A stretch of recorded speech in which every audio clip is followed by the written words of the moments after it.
This is AJ from 88.5 FM, and I am honored to have with me today the incredible saxophonist, composer, flutist or flautist, depending on which way you go, and composer. Did I mention composer? You Well, did. anyway, he is very awesome. I have with me Will Donato. um, And we're going to see Will at Meet Me at the Cinema on Thursday, February 17th, 2022 at the Sinopolis in Laguna Niguel. And it's been a while, Will, since you've been down to South Orange County. I am excited about the date, and as we say, don't threaten me with a good time going to Laguna Niguel. So it's really nice. I like this concept too. This lovely entrepreneur, Chef Mumsy, and she has a new concept where you bring the cinema and music and good people together. And I really like that. And I like the amenities at this particular venue. I like the idea of just creating conversation with music. So I'm very excited about it. Well, talking about conversation, you've performed at big places, medium places, small places. This one is going to be a little more intimate performance. And what do you like about doing these really small performances? I really like engaging with people, and I love people, and I like to see the whites of their eyes, as they say, and I like that instant connection that you can get. So I love dinner theaters where you're literally got a tall table right one arm's length away. You're sort of playing and they're making conversation. Oh, is that the veal? You're playing.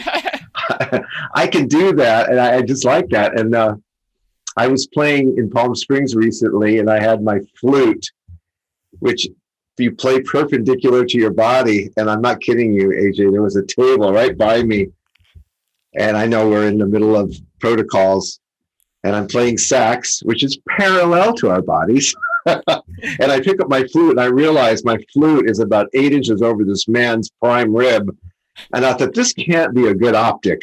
So I kind of turned my body away.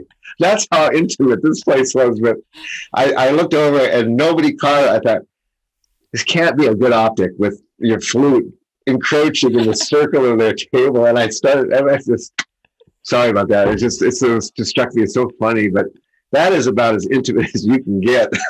I thought you were going to say that you turned and knocked over, waiter holding. I was just, I was cracking up. I thought, oh Lord, this can't look good. But, uh, but you know what? I think about that a lot. Your question, I wonder if it would be as fulfilling if you only did those venues where to the audience you're just the size of an ant. Um, when I was younger, I was in a kind of a super group called the Untouchables, and we played Universal Amphitheater, Pacific Amphitheater, and no one could really get back to you. You were herded in, you did your show, and you leave.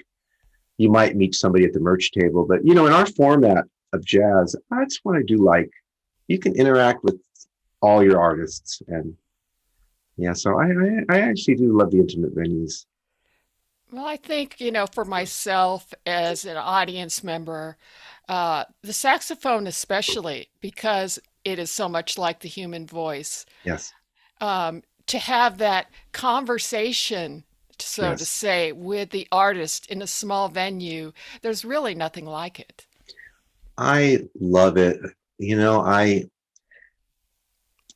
like the aspect of, like you said, having a conversation, and I love humor, and you can actually personalize humor when you can see the folks. You can be self-effacing about yourself. You can also acknowledge people that may or may not get acknowledged in life.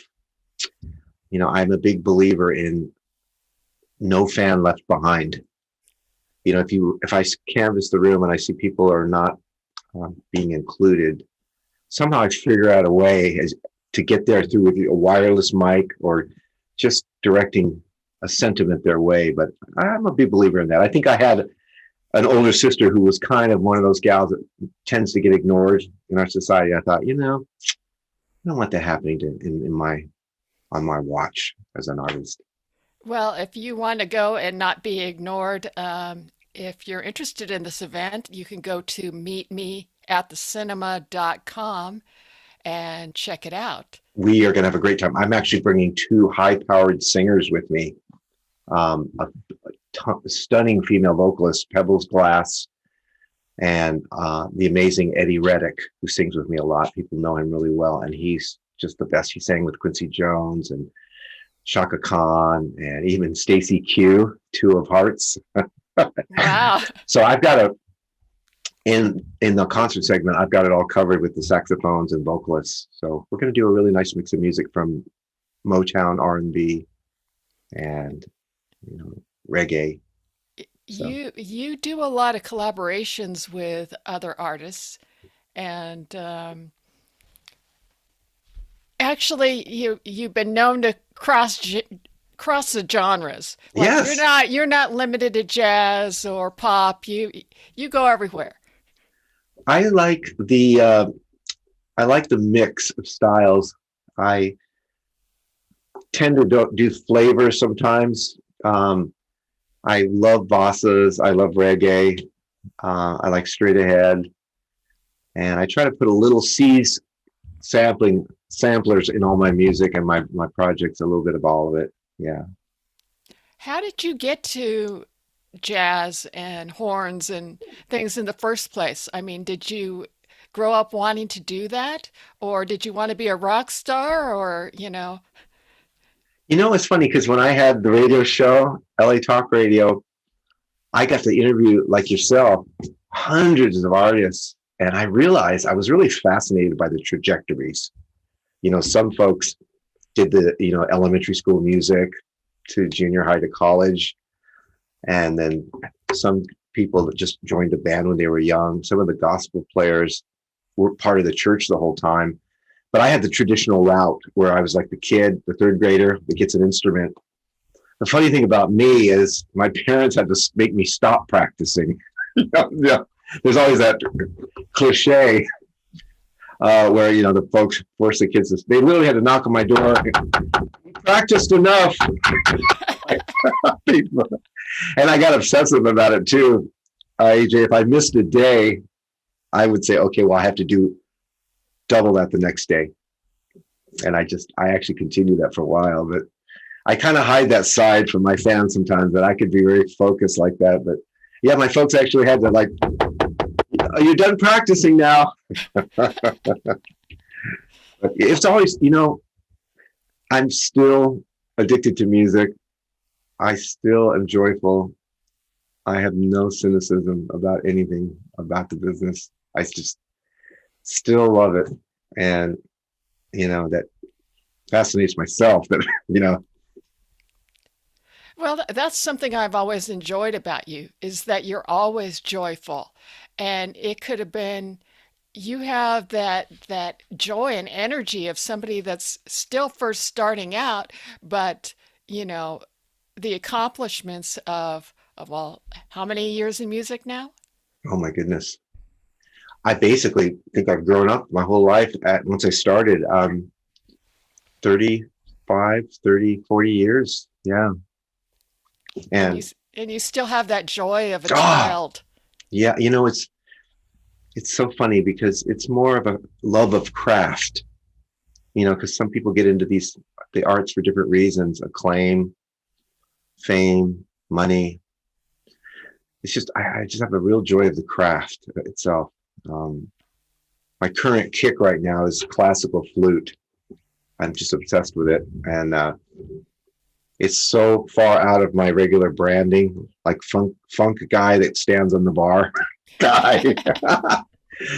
And I have some of my buddies that call me, and they call me, "Hey Galloway, hey Ron Paul, what are you up to today?" But I just love classical flute. But I think when you step outside your regular point of view, it makes you really appreciate your wheelhouse. And but I just love classical flute. I'm just enjoying it so much, and I'm playing it. I'm playing it on all my shows as a jazz artist now, and it's really fun. It's a challenging instrument. They call it the cane of doom. It's So our friends, our mutual friends like Althea Renee, uh, uh, Kim Scott, my label mate, and Reagan Whiteside and Nelson Rangel, Jeff Kashua, hats off. These folks they're just really respected by me. Well, Paula Atherton also does Yes, flute I and love her flute sax. playing. Yes. It's funny in this conversation, saxophone and vocals have such a wide dynamic range. You can whisper, you can shout. The flute without microphone or amplification has such a limited dynamic range. So when you go from like to it's it takes a while to realize to propel your life force with this instrument. It's challenging. But Well, well, speaking of propelling, um, you've had some top singles, and two of your top singles were influenced by very important people in your life. Your chart-topping Infinite Soul and your latest single, The Goddess. Can you tell everybody about those? I have a father who is actually my real life hero, and I still talk to him every day. He's in his 90s and he's sharp as a tack. He was in the army, retired as a colonel, and was an optometrist, and it's the funniest guy I know. And so I dedicated Infinite Soul to my father. And it's funny when within your own family, your heroes are in your family. I mean, other than societal iconic heroes, but my younger sister is probably one of the most likable people I've ever met on this planet. She means no harm. She can go into a room of strangers and doesn't have to prove herself. Can just stand there. People embrace her. And I think I tell my friends, if I channel my father and my sister, I can go into any room and feel comfortable. And so The Goddess was written for my wife, Diana, who basically helped me get through cancer, throat cancer that I had. And I find sometimes in our business, we don't celebrate the folks around us as much as we should. It can be kind of a lonely endeavor in some ways, a singular endeavor. So I just wanted to make sure in my catalog, I had a song for Diana, my wife, that was really heartfelt. And so I really like the single. Uh, Is that going to be on your upcoming album, Legacy? it is. It is. Um, I have this style that I do as I start a couple singles and then that pushes me into the album. So by the time the first single comes out and lands, I usually try to have the album finished on the first campaign. So it's sort of a thrill seeker's way of motivating yourself. Like when this thing lands, I better have a home for it that can go out in the world. A couple of my friends do it like that too, but it's kind of a motivating thing. So if you get the single out, I call it the movie trailer to my album. The album's coming. Trust me. I put a little movie trailer out. So you're hustling at the end. So, do you have a date for this album or? Well, that's another thing. On my record label, they're so wonderful and organized that the old days of just sort of being artsy about your releases, I'll just get it when the creative spark, manifests itself. They are very regimented in a good way of like, all right, Donato, we see talk about an album, and they schedule these things. We've got, I think this is planned for first quarter or fourth quarter 2022. I'm a very fast writer. I can write under the gun. I can sit down and, write. I'm not saying they're all going to be hits, but I can write quickly under the gun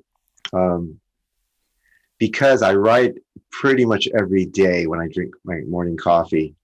I'll write ideas. It's just part of how I wake up. And they're like 8 measures or half of a song. And, sometimes I'm using the word song very loosely, but I do write every day. And so I sort of have this boneyard of good ideas that I can kind of put them together. So, Some, yeah. so you actually kind of write it out first instead of just picking up the horn and noodling around a little bit and then saying, and then writing it? I typically hum a melody or internalize a melody, or I'll hear a groove. Sometimes I will have my set list, my live set list really dictates how I will design an album. I have songs that I've performed in my set list thinking the old 2020 models, we got to get them off the lot. so, so sometimes I'll take the tempo or the groove because it absolutely fit in the set list. Like it might have been my second follow up to an opener or the closer. So I'll try to get that car off the lot, and refresh it with new models.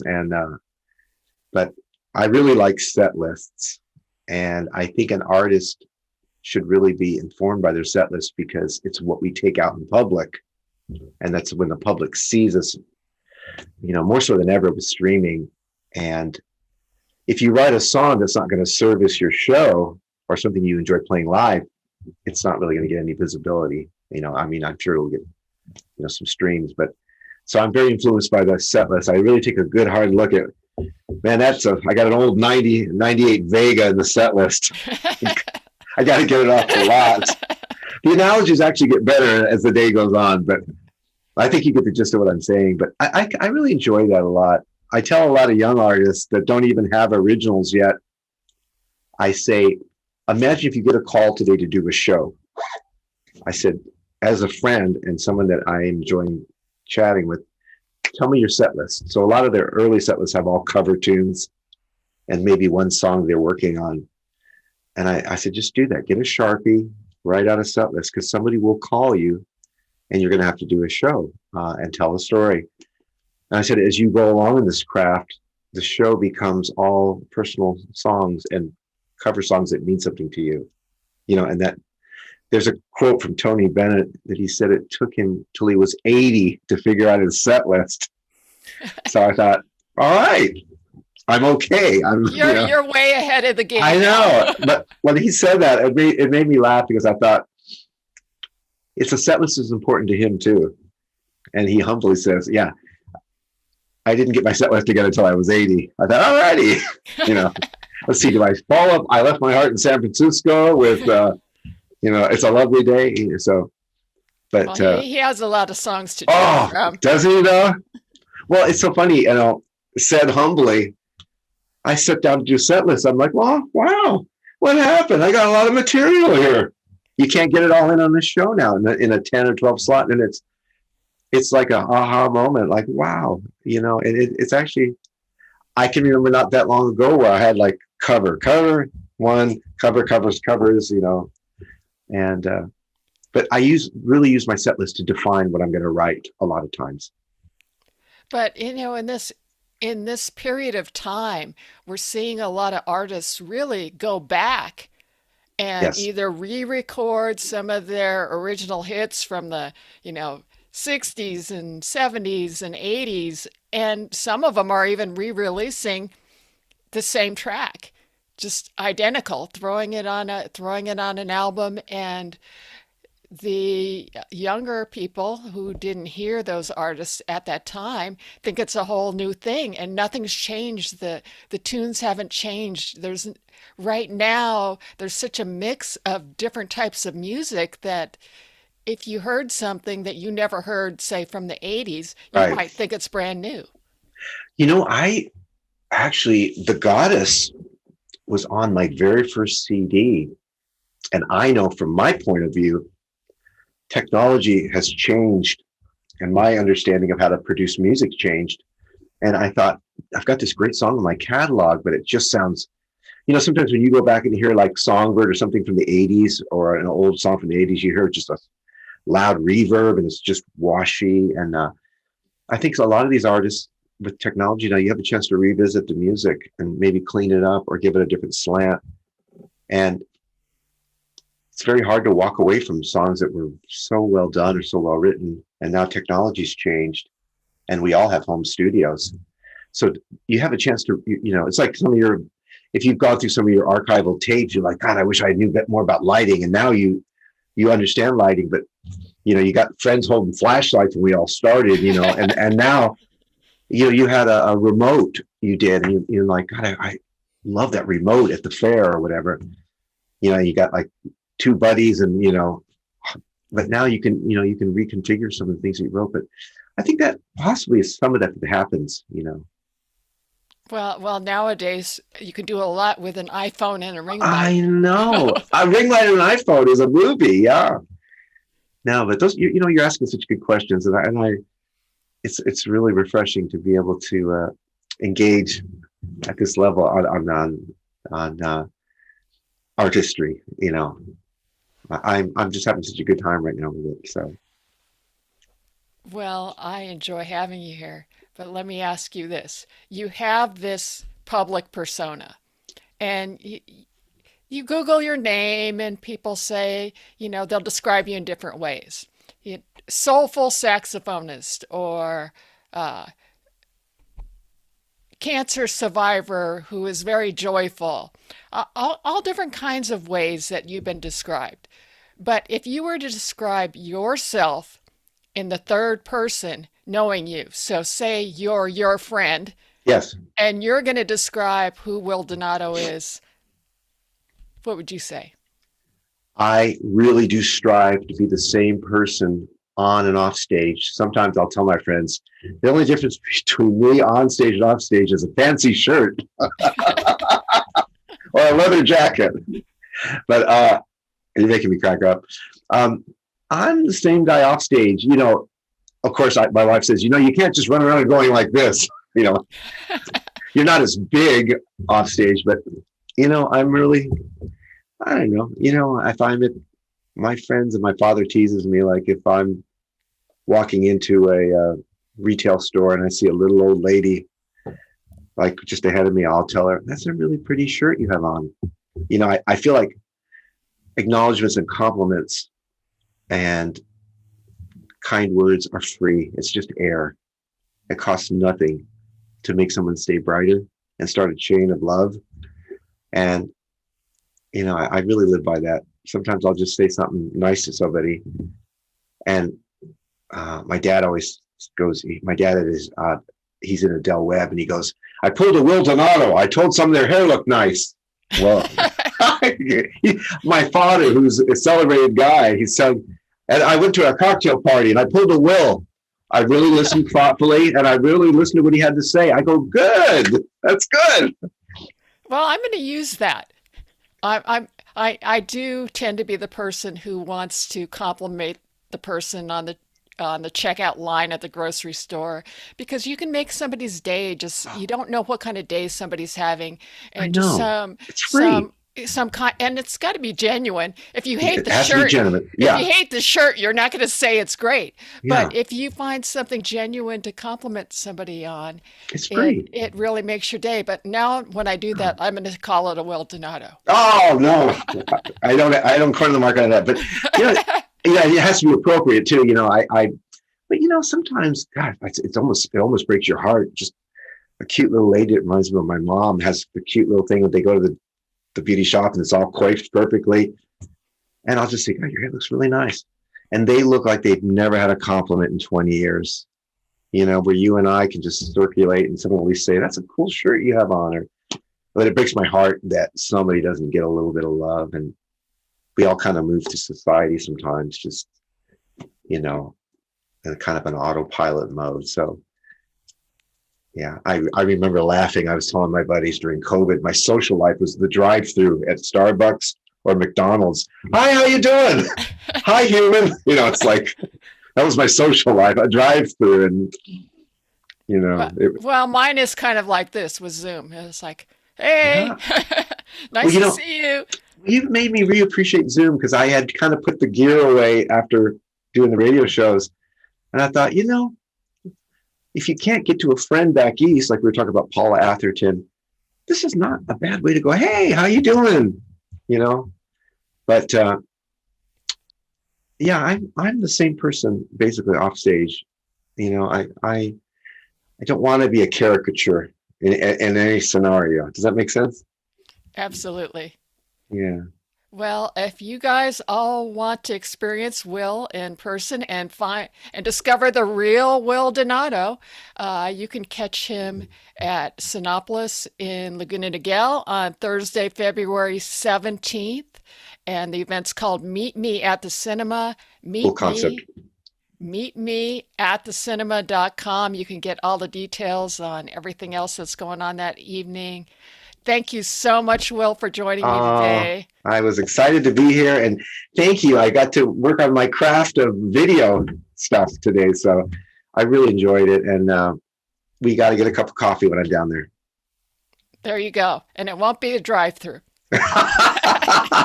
Have a great day. All right. Take care. All right. 88.5 FM, KCSN, and KCSN HD1 Northridge, Los Angeles. KSBR and KSBR HD1 Mission Viejo. A service of California State University Northridge and Saddleback College. Member-supported public radio. Streaming on the web at 885fm.org.